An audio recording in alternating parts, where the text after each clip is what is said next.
Live. Okay, so welcome everybody to the seventh episode of PodcAds. PodcAds is the podcast where I interview the maximum experts of digital marketing and meta ads in general. And today I am so proud and honored to have with us Sarah Levinger. I'm not saying anything about you, so I want you to please introduce yourself for the few ones who don't know you and don't know what you're doing. In any case, I will just say this: if you before even starting listening to this podcast, go following Sarah Levinger on Twitter or LinkedIn based on your favorite social, whichever it is. And so Sarah, please introduce yourself and give a little bit of more context about you and what is your work and what do you do. Sure. Yes. This podcast has been a long time coming. Paolo has been so patient with me because this has been it's been a wild ride so far. Currently, I am a behavior strategist. I'm a consumer behavior analyst, and a creative strategist in general, just for performance, specifically for D2C brands. And it's quite interesting work. So really, I study people for a living, specifically emotions that come out of language. So it's a really fascinating job. I learn a lot about humans, and it's really, really fun. This is a cool industry to be involved in. So thank you for having me. No worries. Thank you for accepting to be here actually. And so as you mentioned, you are a consumer behavior specialist. You work as a creative strategist, if I'm not wrong. Yep. It is maybe one of your of many of your roles. And so I will ask you the first question, which is, how did you become like the point of reference when it comes to psychology based ads? At least on Twitter, on LinkedIn, you are the point of reference. So what has been your path? What did you study, if you have something? I have like the weirdest journey ever. I've actually been in advertising and marketing for almost 16 years. So it's been a long time. I started actually in graphic design and branding, and I worked for a water testing company. It was very boring. That was like in my second year of college. I got an internship and I was just doing like a bunch of Photoshop work for them, and that was about it. And it was interesting because 2 years into that, they cut my role. They were just like, we don't need you anymore.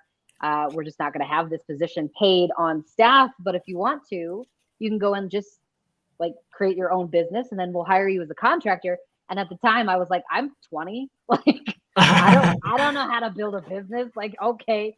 So then you just figured it out. At that time I just went, and LegalZoom was a thing. So I got an LLC, and then I started freelancing for the next like 15 years.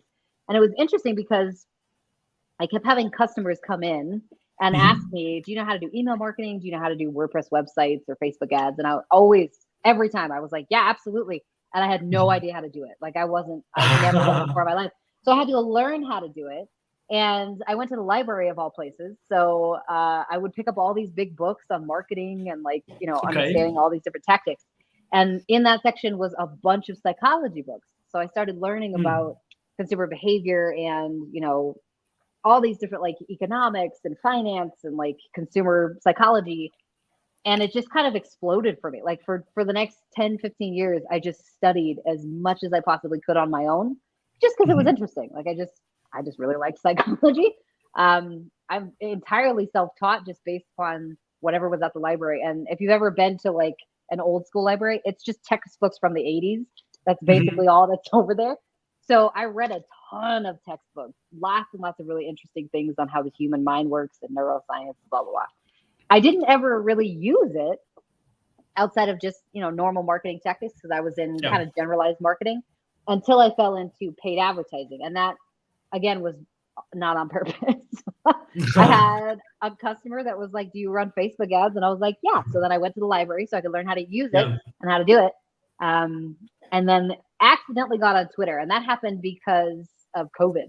Because I was at home with two little kids. I have a 5-year-old and a 3-year-old. And I was like, I'm going to go crazy. Like I need to talk to somebody who's not a child. Love my children, but I was like, I need a talk in my life. So I got on Twitter and I just started talking to people and following people. And then I randomly shared a post. I think it was 2021. It was like end of 2021. That was just like, Okay. here's how you could use psychology in this particular ad. And it just exploded. Like it's Wow. on accident, created a following. Yeah. And the rest is kind Wow. of history. That's great. So you started actually as let's call it operator in the Yeah. digital market, in the Yeah. marketing space, 100%. and then you came across some books which you mentioned they are old, but as you teach us, the thing don't change. Yeah. 100%. People are Yeah. always the same. So the same psychological tricks that worked in 1980s work still Yeah. now. Mm-hmm. That 100%. that's Yep. that's so interesting. So, what do you do right now for your clients? So, if someone has to hire you, what do they expect to see from you and have from you? Yeah. My role has changed quite a lot. Last year, I was doing a whole lot of NLP work. So, NLP, I didn't know I was doing it at the time, but Mhm. this was something that I was basically doing to try and figure out which emotions were working in which ad. So, Okay. I had created kind of a system inside Excel where I would pull down a whole bunch of reviews, stick them into Excel, and then categorize them one by one into 9 different emotional motivators. And that came out of a book written by a good friend of mine, Will Leach, who developed kind of this psychology model around the 9 emotional motivators we use to purchase. So that was termed NLP, natural language processing. It's a data analyst term, I guess. Mhm. Didn't know I was doing that, but that's what I was doing. And then from there, I could accurately identify which emotions people were using to purchase. And every brand had a different set of emotions. It was really interesting work. So I was doing NLPs a lot last year.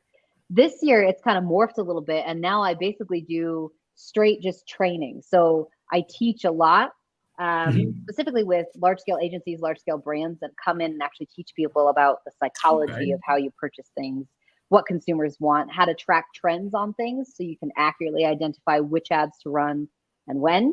So Okay. most of my job now is a lot of teaching, which is great.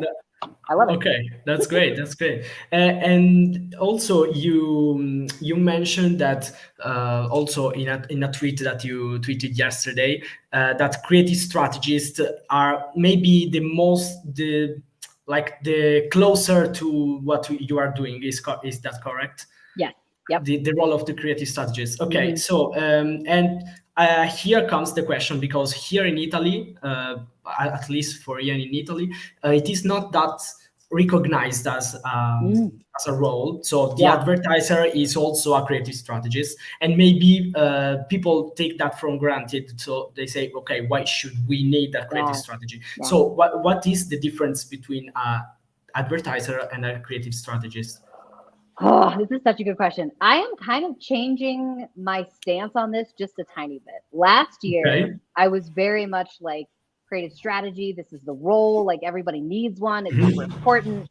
And then I started talking to some people within the industry. And of course, there are some roles that have the basic skill set and knowledge of a creative strategist. They just aren't called that, right? So, in general, a copywriter is very, very well versed at what creative strategists do, save for just a few skill sets. So, the copywriter is very good at research, at understanding the consumer, understanding emotions and how people purchase, understanding the customer journey, those type of things. They're also very good at messaging towards that. That's what they're trained to do. Um, Copywriters, I would say, are the closest we can get to having a psychologist in the industry. They just don't get credit for that, obviously. So props to all the copywriters out there.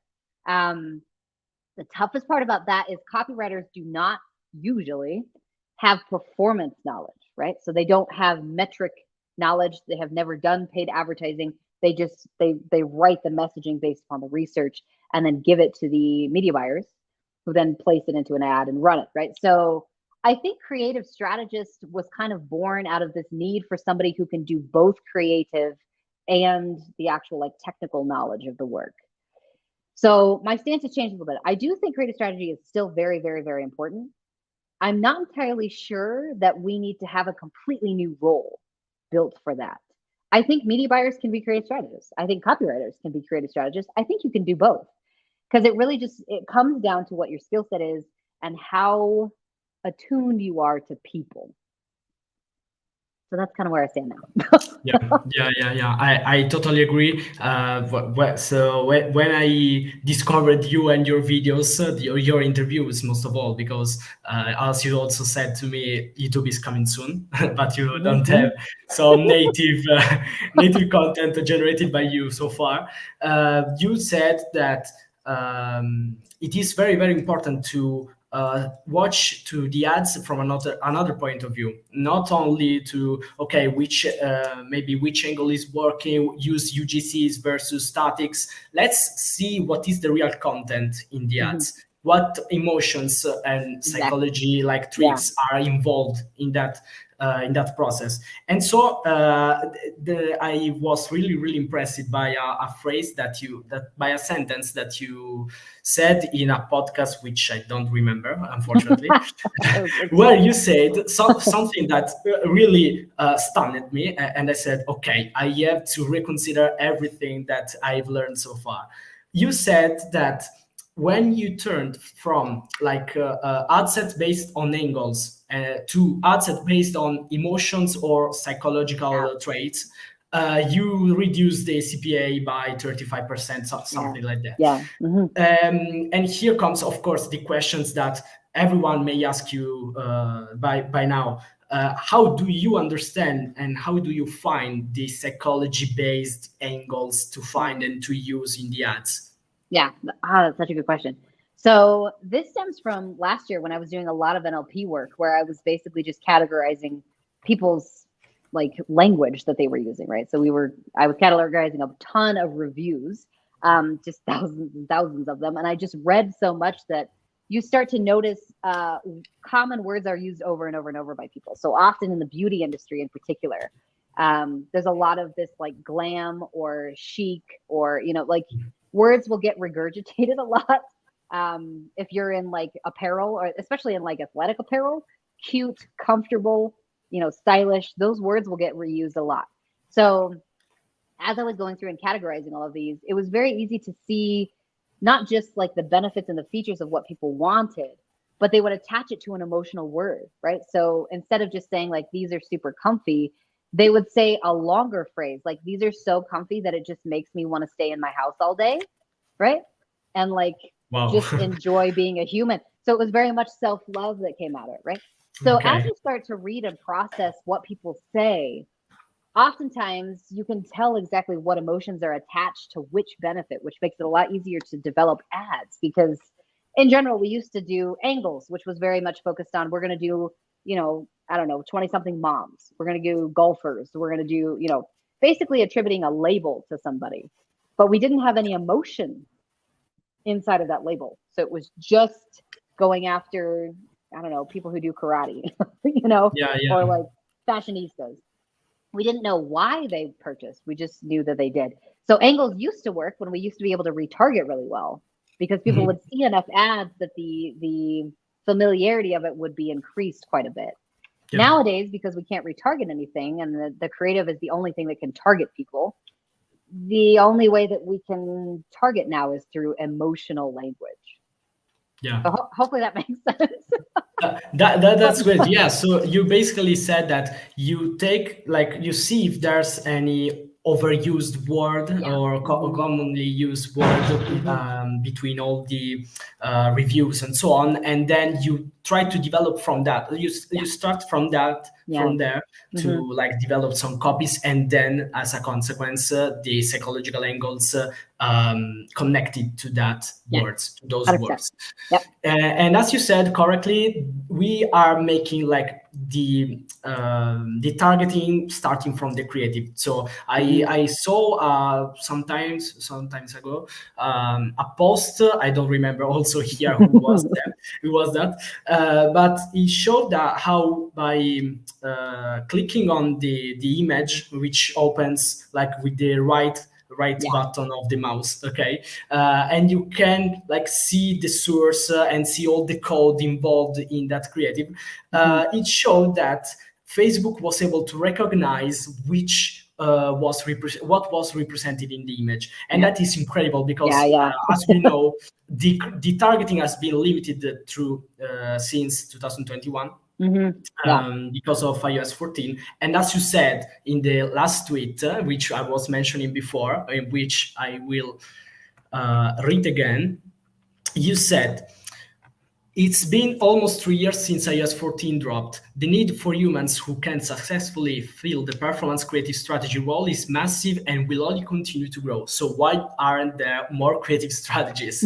So this is, I think, an hot take. I think that from what you say, also here, companies are not really aware of the role of a creative strategist and Yeah. on the importance of researching and putting a lot of effort into creating psychological based creatives. And also here, I would ask you, will this maybe be an advantage for all those who are able to develop creative like psychology based ads, and what will be an advice that you will give to maybe new brands or someone who is just starting making psychological based ads Mhm. to make those ads more relevant and like more well targeted? Yeah, it's quite interesting because this is kind of multifaceted. So creative strategy in itself is still relatively new. Obviously, we've been in it for 6-8 months, almost a year now, where we've started to kind of understand that we need somebody that can do all of these different things at the same time. The funny part is that person used to be called a CMO or like a marketing director. That's what that person would Yeah, the typically do. marketing manager. A Yeah. marketing manager. Yeah, exactly. Somebody who had the ability to look at both creative and data, pull them together, and then decide which direction we're going to go. Right. So they were very strategy based roles. The Yeah. interesting part is, though, a lot of these younger brands don't have the capital to be able to purchase that role at this point in time. So they have to have somebody that can come in and do it like in the interim, basically. And that's what a creative strategist, I think, was supposed to fill, was somebody that can do it and kind of I don't know, grow into the CMO role, but we just need somebody at base level, right? Just like basement level. Can you just come in and tell us what to do? If you are a brand that doesn't currently have this role that needs it, I would take a look at who internally has a much more creative mind. Personally, I believe that it's much harder to teach creativity than it is to teach metrics. A lot of people can learn and understand what a CPA is, how it relates to click-through rates, how that relates to hold and hook. Like that can be taught, the metrics of it at least, performance-wise, but it's very hard to find somebody who understands content. So if you are a brand that doesn't have a creative strategist, find yourself somebody who gets the content, just understands TikTok, they understand the content on the platforms. They can come up with really interesting novel ideas because that's what gets prioritized by the platform. And that includes ads. It's not just an organic thing. Facebook, Meta, TikTok, Instagram, all of them prioritize new novel ideas over iterations of old things. So yeah, it's a complicated problem. Yeah, But yeah. that's probably the easiest way to do it. Yeah, imagine. And in fact, something that you mentioned is maybe you said that also in a tweet, that is try to consume the content that your target consumes. 100%. Yep. Yeah, 100%. I heard the story of a researcher that was like in charge to like make ads and make a market research for a cereal company maybe, Mm-hmm. which had to promote in India. And this guy took a flight to India and lived in the houses of families from native Indians, Interesting. Yeah. and that is actually, we don't need maybe to go that deep with the Yeah. research but something that can be relatable and be like the same thing but applied online. Maybe Yeah. joining Facebook groups, watching videos about Exactly. maybe reviews, because reviews are being viewed by the target Yeah. audience of your Exactly. product. And that is so interesting. And also you mentioned two important things. You mentioned the prioritization of meta, of Mm-hmm. new concepts. I don't Yeah. know if that word if that's the word you used, new Mm-hmm. concepts, Yeah. versus iterations. Mm-hmm. And also here, someone that I also heard some days ago, don't doesn't really know what is the new concept versus iteration thing. They always misspell iteration, saying iterations, which is another thing, and it doesn't relate Yeah. to creative strategies. Yeah. Yeah. This is such a hot button topic, I think. I think Jess from Fire Team is gonna come after me, but I'm not entirely sure that iterations are the best way to do any sort of paid advertising unless unless you're a big brand that can handle that capacity, right? So iterations in general are beneficial only if you find an ad that's literally just like crushing and you know it's going to crush for months and months and months. That's probably the only time that I would try and iterate from it and figure out what's working in there and then build more of those. For the younger brands, the smaller brands, it's almost always more beneficial, I would say, to try and generate new concepts and figure out which emotions are currently working with your customer, going back to that psychology. Then it would be taking one ad and continuously trying to like basically gamble, right? And hit red again. Like, Yeah. it depends on the size of your brand, but it also depends on this. I was just talking to a brand about this today.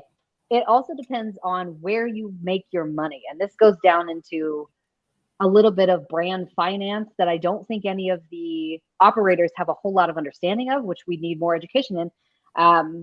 Which I think Ron from Avi is about to come out with a course about brand finance. And I'm like, I will be the very first to take it. Where you make your money is pretty important on that ad. It will directly affect how long you can run that ad, but it also directly affects if you should continue to prioritize iterations or new concepts. If you have a customer that comes in high AOV on the front, but churns a lot on the back, then you need to make sure that you make as many conversions as possible. Yeah. Which then would make sense. I need to make a lot of iterations of this so that I can try and get a ton of people to purchase.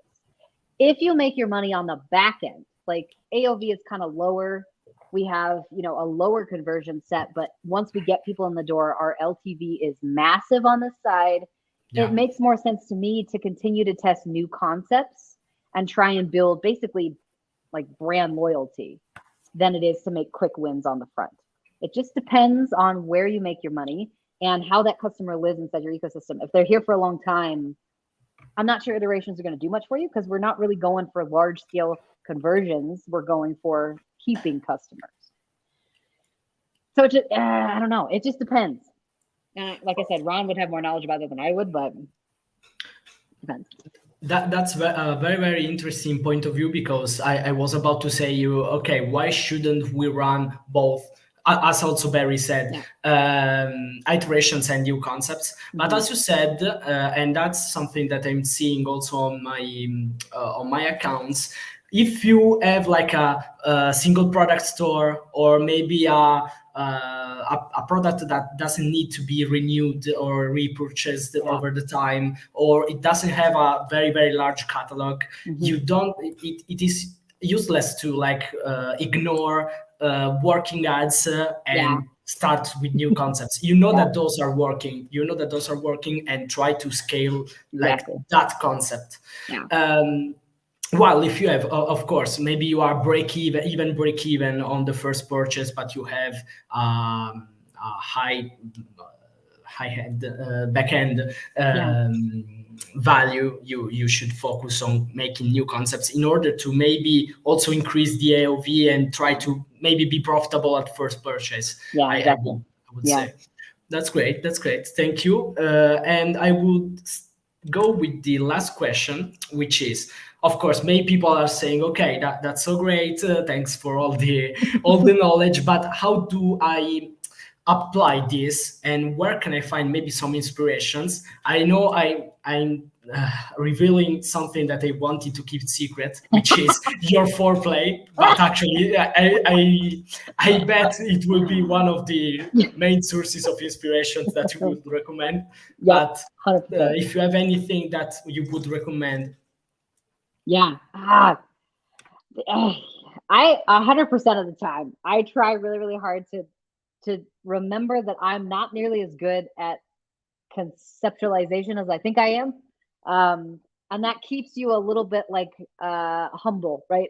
Which is important, I think, as a marketer, because we gotta remember that like no matter what we think is going to work, oftentimes it's the most random thing ever that does work. Exactly. So yes, I'm right there with you. My foreplay board is probably one of the first places I go because I can basically check and see what other humans are creating. And oftentimes brains work better with other brains in the room. And if you can't get another brain to sit there and brainstorm with you, foreplay is probably the best place to go because then you can just check and see what other people are doing. Outside of that, I'm on TikTok a lot, like probably more than I should be. But I like to see what the organic users are creating because our ads are competing with organic content, right? People can either watch something organic from a user or creator that they love, or they can sit and watch our ad that is persuading them to buy something that they probably don't want or need at this moment in time. So the best thing that we can do is try and create ads that look native. This is why UGC became a thing, because they looked native for a very long time. Now, customers have gotten so used to what a UGC ad looks like that they can tell the difference, right? They can tell them apart. So I would say that UGC will never die, just like stacks won't die, GIFs won't die, like video won't die. Like the format of the video will never die. However, the concepts inside them, like the content that's actually being produced, that's starting to fatigue. Because nobody wants to hear like 3 reasons why I purchased this. like nobody cares about that anymore, right? They used to because it was novel. That's the interesting part about humans is we are constantly looking for novel experiences that feel familiar. So we don't want something that's like completely ridiculously new out of the box, just so wildly different that we have to try and figure out what the heck this is. We would so much rather have something that's like, oh, that's different, but I know what it is. I can tell that it's something I've interacted with before. So ads are the same. Every ad we create should be novel but familiar. That's great. That's a great advice. So you basically say that you consume a lot of TikTok content, which is maybe one of the places where content is mostly consumed, and try to see from there, like not like what is the style of the video, the structure of the video, but what they are saying. And so that you can apply it. And I know your strategy on making creatives starting from something. I don't want to anticipate you. So let people know what is like, what would you recommend starting from, instead of starting with UGCs, which is maybe something that people would do. What is your process? I always start with statics every single time. Every brand I've ever worked with, I always tell them, please stop trying to make video. Please start with a static, because they're cheap. They're so cheap to run and they're so cheap to make. You can make one with it like 10 minutes. You also don't have to have a high level of skill to make them, right? Like you don't have to be a graphic designer. You can make them in Canva and Figma and Photoshop. I mean, I have seen an ad recently going around the internet that's literally like, I don't know how someone did this, a very old school version of Microsoft Paint. And they just put the image in the middle of it and said, our graphic designer is on vacation, please buy our product. It was like a brilliant ad that somebody was like, "This, okay, sure, that's gonna work," right? You don't have to get crazy good with it. And Barry would be proud. I think honestly, most of our ads should be kind of ugly. Or really, to describe it a little bit better, most of your ads should not look like the platform, like normal content, right? It should be something different. This is why the sticky note ad worked so well for so long, because sticky notes were something that not a whole lot of people have seen in a long time, right? Unless you're of a specific age group, not a whole lot of millennials or Gen X are using sticky notes. So it was different, right? It was novel. And this is where it comes back to the psychology, is people will notice that. People notice things that are just strange. So yeah, please start with a static. It's just so much cheaper. Then once you find a winner, something that's actually producing for you, and based upon what your metrics are, what your margins look like, those type of things, then you can move it into a movable form. So this is when I move any sort of winning static concept, emotion, into it like a GIF or GIF or however you say it. And from there, if that one starts to win, then and only then will I prioritize expensive content, which is UGC and Pro Video. Yeah. Yeah, I totally agree.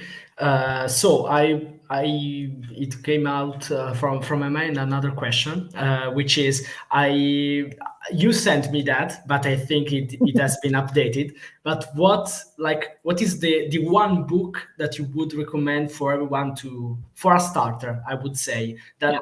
that has with that book has enough knowledge to start working by himself or herself. Yeah. Marketing to Mind States, 100%. This one I absolutely love. It's kind of my go-to Bible, specifically for understanding consumer purchasing habits from an emotional Mhm. standpoint. It described it so well. Will was just really good. He wrote it amazingly. Outside of that, though, I have like top five that I usually go to. Mhm. For they're kind of like swapping, like they're swapping roles Positions. at this point. Yeah, because I keep reading them over and over and over as we go through the year. Predictably Irrational by Dan Ariely is fantastic.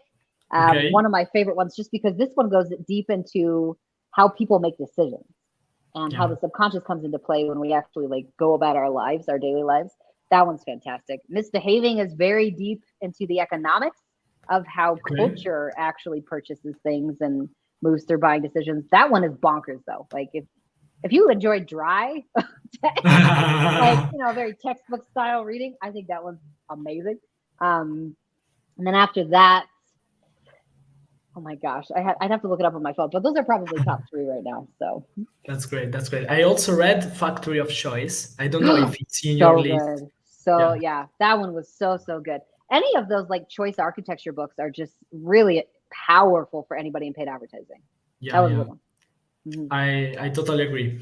So I really thank you for being here and Yes. for answering all the questions from us, which don't know very much about psychology. I'm starting. I'm trying. I'm making my own posts where I talk about this and try to, but I would never be like like you as a point of reference. You are. I don't know if you know, but you Thank are a you. point of reference in the Thank you. space. Only No took me worries. 15 years. That's all it took. Was Yeah, 15 years of reading that, to be yeah, an that overnight makes a success. little bit of difference between us. That's hilarious. Thank you very much, and for everyone who is still listening, this was podcast 7. Podcasts is the podcast where I interview the maximum experts of meta ads and digital marketing in general. This was Sarah Levinger, which I again thank you very much. And have a good day, everyone, and see you next time. Bye.